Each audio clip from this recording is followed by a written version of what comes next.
নমস্কাৰ এই মুহূৰ্তত লৈ আছো আজিৰ সন্ধিয়াৰ কেইবাটাও গুৰুত্বপূৰ্ণ খবৰ লগতে কেইবাটাও ভয়ংকৰ খবৰ প্ৰতিটো খবৰে আপোনালোকক জনাটো অতিকৈ প্ৰয়োজনীয় তাৰ আগতে আপুনি যদি মোৰ চেনেলত নতুনকৈ আহিছে তেনেহলে চেনেলটো সাবস্ক্ৰাইব কৰি ল'ব লগতে লাইক এটা কৰি মোক উৎসাহিত কৰিব আজিৰ সন্ধিয়াৰ প্ৰথমটো গুৰুত্বপূৰ্ণ খবৰ এই মুহূৰ্তত আপোনালোকক দিব বিচাৰিছো আজি মুখ্যমন্ত্ৰী হিমন্ত বিশ্ব শৰ্মাৰ দুটা ডাঙৰ ঘোষণা এই মুহূৰ্তত আপোনালোকক দিব বিচাৰিছো মুখ্যমন্ত্ৰী আৱাস যোজনাৰ অধীনত পাব আপোনালোকে ঘৰ প্ৰধানমন্ত্ৰী আৱাস যোজনাৰ লগতে মুখ্যমন্ত্ৰী আৱাস যোজনা প্ৰতিটো দৰিদ্ৰ পৰিয়ালে এই আঁচনিৰ অধীনত পাব বিনামূলীয়াকৈ ঘৰ আত্মসহায়ক গোটৰ প্ৰতিগৰাকী মহিলাই লাভ কৰিব ধন এই মুহূৰ্তত গুৰুত্বপূৰ্ণ খবৰ যাৰ একাউণ্ট নাই সেই একাউণ্ট খুলি দিব চৰকাৰে যি ব্যৱসায় মহিলাসকলে কৰিব বিচাৰে সেয়া বাছনি কৰি লওক বুলি মুখ্যমন্ত্ৰীয়ে মন্তব্য কৰিছে এবছৰ পূৰ্ণ হোৱাৰ পিছতে প্ৰতিগৰাকী মহিলাক দিব 10,000 টকা আত্মসহায়ক গোটৰ প্ৰতিগৰাকী মহিলাই পাব ধন প্ৰধানমন্ত্ৰী আৱাস যোজনাৰ লগতে মুখ্যমন্ত্ৰী আৱাস যোজনা লাভ কৰিব অসমৰ জনসাধাৰণে প্ৰতিটো দৰিদ্ৰ পৰিয়ালে এই আঁচনিৰ অধীনত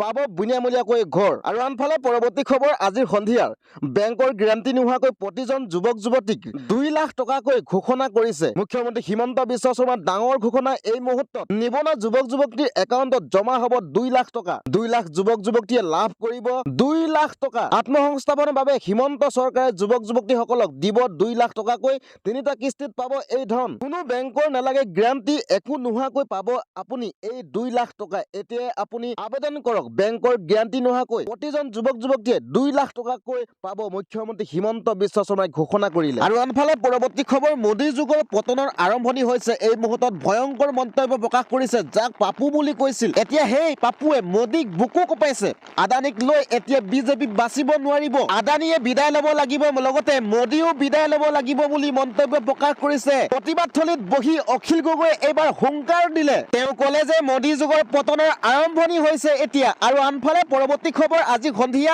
বৰাক ব্ৰহ্মপুত্ৰ সকলো ৰাইজ একেলগে থাকিব লাগে বুলি ভয়ংকৰ মন্তব্য কৰিলে একেলগে থাকিলে সেই পৰিয়ালৰ সন্মান বুটলিবলৈ সক্ষম হয়